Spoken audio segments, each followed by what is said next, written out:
Tonight, Health Minister orders investigation into mysterious hospital death. Lands Ministry to look into illegal subdivision of agricultural land. And more licenses issued for tuna fishing in Fiji waters.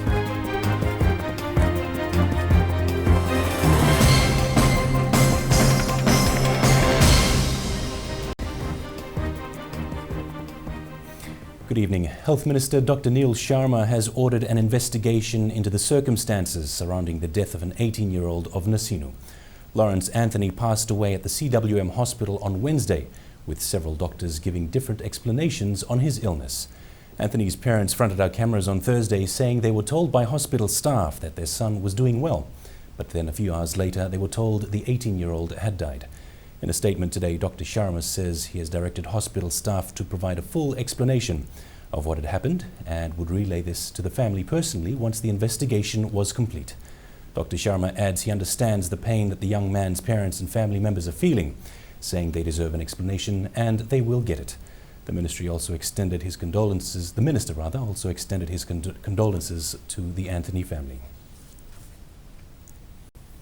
The Lands Ministry is now working to address the illegal subdivision of agricultural leased land. Permanent Secretary Devita Mbosewanga says that many lease land for agricultural purposes, then subdivide the land and illegally rent it out to other tenants. Authorities are now working to assist these tenants. It was an issue that topped the Land Ministry complaint list. The illegal subdivision of agricultural land to tenants at a higher price has been an issue of concern for a number of years now. Here the lease is given for cane, let's say for cane farming. The lessee, or through the trustee, they subdivided this land into residential blocks and sell this land for about 5,000 to 20,000, 10,000, but mainly at the average of 5 to 10,000. All of this dealing has been illegally, and the Ministry of Lands is now in a process to try and work with the tenants to legalize most of this subdivision. Of that, once they get this, they continue to ask for rental payments, and that's illegal. The sad thing about this whole arrangement is that the tenant doesn't have the title, and they are all doing this without knowing that it's outside the boundary of the law. The good news for those who have been illegally staying in the subdivided land is that they will not be relocated. What we are trying to do now is to try and regularize this, because we only have two options. Either we relocate the tenants in these illegal subdivisions, or we regularize the subdivisions, and we are going for that, to regularize it, meaning to formalize it, work within the law so that they can be given a title and they feel secure on that piece of land. Bukelangi, Fiji One News. The Fisheries Ministry will soon be issuing 10 more licenses for tuna fishing within Fiji waters. While there are now concerns over the depleting tuna stock in the region, our Fisheries Authority says that tuna fishing within Fiji waters is well controlled. The Licensing Committee have already approved 50 licenses so far this year. We need to license 10 more vessels from the 50 that was approved at the end of the year. Which means that we need to issue 60 licenses for 2014. Wainingolo says that the decision to have 60 licenses issued this year means that Fiji will issue 5 licenses less than it did last year. This management measure is expected to restore tuna stocks. The Fisheries Ministry adds that the control measure Fiji has in place is much better than many of our neighbours.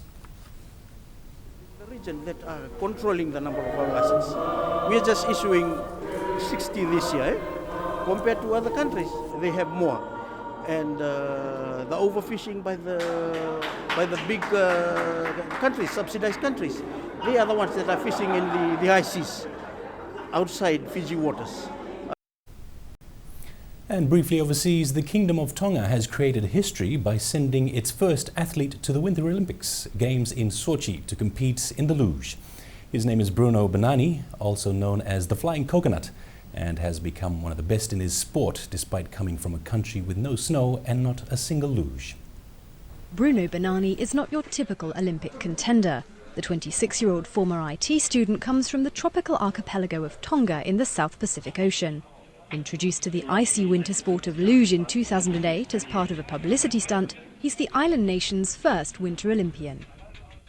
I cannot explain how happy I am because it's been my goal for the last 5 years, and I'm so happy that I made it now to the Olympics. But the athlete's controversial. To finance getting onto the luge circuit, he changed his name to that of his sponsor, a German underwear company. Banani's played down criticism over the move, which the International Olympic Committee has described as in bad taste. I don't really think it's something big now. I think the most people that I'm with, they don't really care about the name. They're just happy how good I am in coming with luge. A rugby union fan, Banani took part in a national contest to become a luger and against the odds qualified for the Sochi Games a few years later. He now trains alongside the German team and he hopes for a top 30 finish in Sochi. But whatever the placement, he's already fulfilling the ambition of a Tongan princess who reportedly dreamt of creating a national luge team after a visit to Switzerland. Ahead in the news, small boat owners to register their vessels. And Veterans' War Memories published.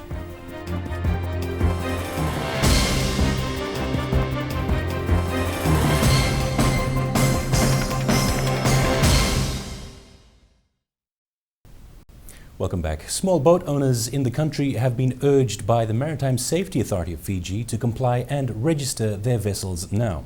Chief Executive Neil Slack says a new legislation comes into effect on the 5th of next month, and fiberglass boat owners especially need to register now.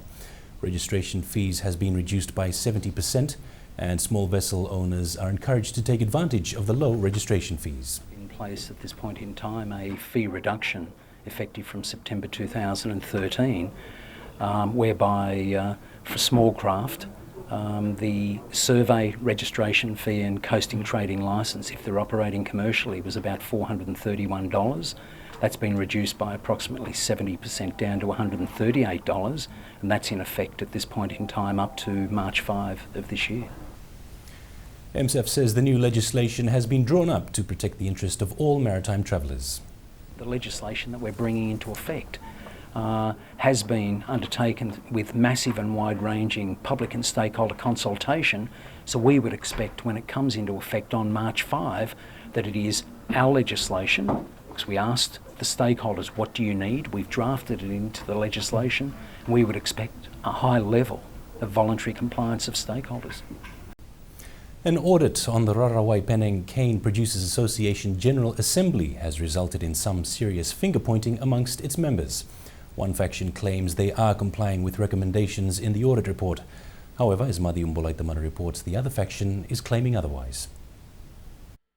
It is this non-conformity in the FlowCert closing report to the Rarawai Penang Cane Producers Association that those who have been wronged are still waiting to be engaged by the association. Now we have been not contacted, but going through the papers and the media, we came to know that the president is saying that he is engaging with the 5 terminated members who are still outside. But till to date, the president or the RPCPA office has not contacted us regarding this issue. Naidu claims that with just under 10 days to go before the remedial action plan is put back to FlowCert, there has not been any engagement by the association to call the General Assembly, where the report will be vetted before being sent for approval. Despite the concerns raised by Naidu, RPCPA President Gyan Singh is adamant the association is headed in the right direction and that all the members have been engaged to be aware of the report. When you see the audit report, you will know that he has been lying all this alone to the media and to the farmers of RPCPA. Because the audit report is very clear that the termination of 8 sector delegates is illegal, and the termination of 2 members from the board is illegal, and even the appointment of CEO. With time running out as the 16th of February nears, Naidu says the only solution to the problem at hand is the inevitable. Of the board and the staff that are involved with him has led to this second unannounced audit. And the audit report is very, very serious. And the best thing and the honorable thing left for him to do is to resign. Madhim Bolaitamana, Fiji One News. Fiji's resident envoy to the United Arab Emirates, Ambassador Robin Nair, yesterday presented his credentials to the President of Lebanon, Michel Suleiman. Nair presented his credentials as Fiji's first Ambassador Extraordinary and Plenipotentiary to the Lebanese Republic and will serve as the non-resident ambassador from Abu Dhabi in the UAE. Ambassador Nair conveyed the greetings from President Ratoipeli Nailatikau, who he said knows Lebanon well as the first commander of the Fiji Bat in Lebanon. Nair says that despite Fiji's historic presence in the areas of peacekeeping, more attention will be given to other areas that can strengthen relations between Fiji and the Middle East. And up until now, most of the stories of our Malayan campaign veterans have been passed down by word of mouth. Now a veteran himself is trying to capture living stories from the few that remain in his bid to make sure that their legacy of sacrifice is not forgotten. Manu Korovuluvula dodged bullets and shells during some of the fiercest fighting at the Malayan campaign in the early 1950s. Korovuluvula was part of the 1st Battalion Infantry Regiment 62 years ago that went to combat opposing communist guerrillas. Korovuluvula's story is recounted in his own words in his autobiography, The Famous Battalion, to be published later next month. The reason for such autobiography to preserve the memories of those who served amongst the younger generations of today. The idea of retaining the history, my history, for my future generation. There's a lot of people, new generation, never knew anything about the past history of the ancestors. I think in this way we are losing very important information of the country. According to Korovuluvula, during those years, conscription was done through volunteerism. There was a request from Great Britain for the Commonwealth to help in helping one of the allied countries, which is in this case Malaya. We volunteered and we went there and did what I will be explaining in detail in the book. The autobiography has many appealing stories that can really be experienced by those who went through similar situations. There's a lot of sad story, and those are, you cannot explain it, and the listener won't be able to understand because they will not feel it. Story is only meaningful to a person when the person feels it. The Malayan campaign in the 1950s saw volunteers leave for Malaya to help the British restore law and order. Reviver for all, Fiji One News. Ahead in sports, coach Ben Ryan disappointed with semi-final loss. And annual $8 million sponsorship still not enough to run FRU.